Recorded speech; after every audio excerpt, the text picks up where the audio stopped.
Now this is the other tree that Sebastian got from this nursery that had neglected it for many years, imported it from Japan some years ago and then didn't know what to do. It was for sale for a higher price, nobody wanted to buy it. So it's totally overgrown. It has lost the vision of a bonsai. It's just a piece of material. That was not a bad idea, by the way, because I just said with the other tree, if you have big holes like here, or here there was a hole, and you want to fill them, that's what you do. You let the tree grow freely for 5 to 10 years and then the hole will be filled. But if you see what you have here, then I'm not satisfied at all. Well, you know that I am very much fond of the naturalistic style, and nature did that. Well, not everything that nature does is beautiful. Look yourself into the mirror. I mean, this is just like a tree would ordinarily grow, but that is not what we want. We want a special, a beautiful, an exciting tree, and this is just like a weed.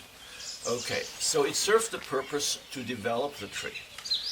I look at something, I have to start looking for something that I like. Okay, so far I told you what I don't like. Okay, I do like the Nebari very much. It is a pretty good Nebari. Compared to the other one, I like this better. The other one was too wide already for the size of the tree. I mean, if the Nebari is this, and this tree is even smaller than the Nebari, I think we have crossed the point of no return. I mean, there's everything in art you can't exaggerate. Somebody found one day that if you make an elegant tree a bit smaller, it looks more powerful. If you make it even smaller, it still looks more powerful. If you have a Nebari which is wide, it looks good. If you make it wide, it looks better. And then you go on and on, but there must be one point where too much is too much. But then you get so used to it that you don't even realize that you have crossed the border of good taste. And then you are so excited about this wonderful Nebari while it's really becoming ugly. And that is the norm in art, that somebody is doing something and is progressing it more and more, and at one point says, oh, that's too much.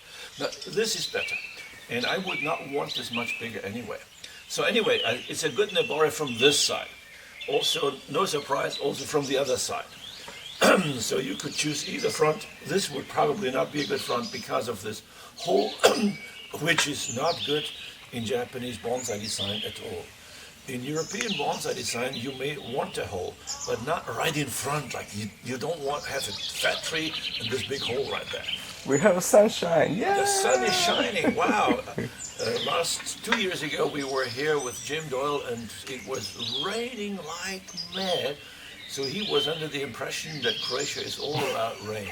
You could elevate the tree, which we often do, in order to improve the view on the Nebari, to make the Nebari look wider. Now the danger with these sumo trees is, as I just explained, that too much is too much. So there you don't elevate them, you plant them lower in the pot, so, because you don't want to show the whole thing, it's just too much. So anyway, this is now for me a piece of material which is developed, and I treat it like a tree that was collected in nature. And I would drastically prune the tree back. Take a strong tool and cut everything back down to 5 centimeters, maximum 10 centimeters. And then see what you want to leave. You may want to take out some of these branches and then start to develop a tree.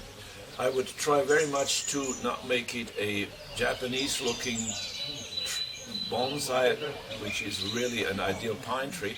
I would try to make it more look like a natural deciduous tree. Okay, so this will be fun to just hack it back. Now is the time to hack it back. We will do it. Okay. Today. You think it's healthy enough? If you look new shoots and... Oh, that's perfect. Yeah. So we just hack this. Now, for those people who are not so deep into bonsai, I have to warn you. this is typical for development of deciduous trees, that especially in the beginning, you hack them back and they usually look uglier than before. So that's part of the game, and it's to be expected. When we, at the end of the day, have worked on that tree, it will just look very dreadful. Like people will be sorry for that tree. But that's what you do. And we can prove in many examples, a few years later, then the tree will come to new beauty. If you do nothing, if you think this is fine foliage, then nothing will happen. Looks good when you do it, okay? Dakle, na dole se gledati svejedno i posle mora ići dolje. Jer je to je predebelo, u krivom smjeru, preneuredno, ili raste ravno gore, ili raste ravno dolje. Dakle, i ovako onako, pošto sve mora biti kratko, sve to mora biti kratko. We're on a learning curve here. Da.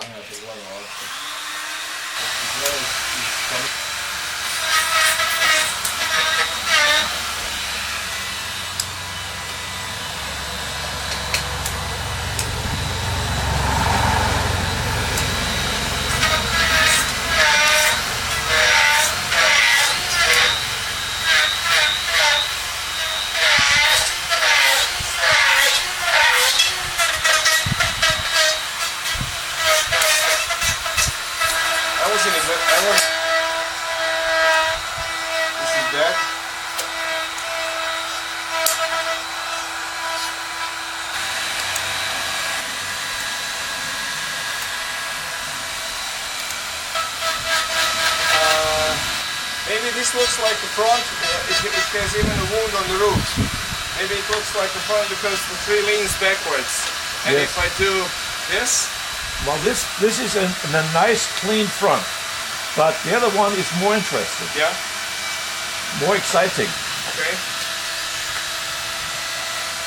So, Sebastian has ruthlessly cut off all this growth that happened in the past 5 to 10 years because they were thick, straight branches with no taper and too thick to really bend them. What we want is ramification and movement on the tree like that, and we can get some movement with wiring and bending the branches, but not a branch which is thick like that. It would break if you bend it. So the only thing we can do is cut back. Now, of course, it's raw material again, but it will only take this summer, and in fall it will already look good. This tree has two fronts. One is this here, which is a nice, clean, Japanese-looking front. It's leaning a bit back, so maybe we plant it like that a bit, but it's not possible to do more because the nebare is really in your way. The other side, which is leaning at you, which is nice, has this big hole here. Now, since this has not closed in the past 20 years, I think we might as well give up on that. I am strongly suggesting to Sebastian to take a die grinder and make this really hollow, and actually it is probably hollow from top down, and make it an interesting uro. He's hesitant about that. Okay, so we'll probably do it later this summer.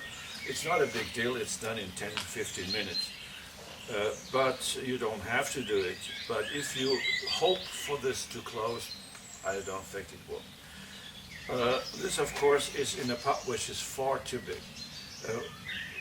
The nebare is very big already, and as Sebastian told us, it goes on even up to here. Now that's a typical result of about 20-30 years of growth of these trident maples, and this is too much. This is just too much nebare that we are having here. And we don't want this to grow much further, but there's nothing we can do. If you grow the top, the nebare will grow. So the trick is, if you have an enormous nebare, you also have a big crown, so that there is a balance in proportion. If you have a small compact crown, then the Nebari will stick out even more of being big, for my tastes, too big.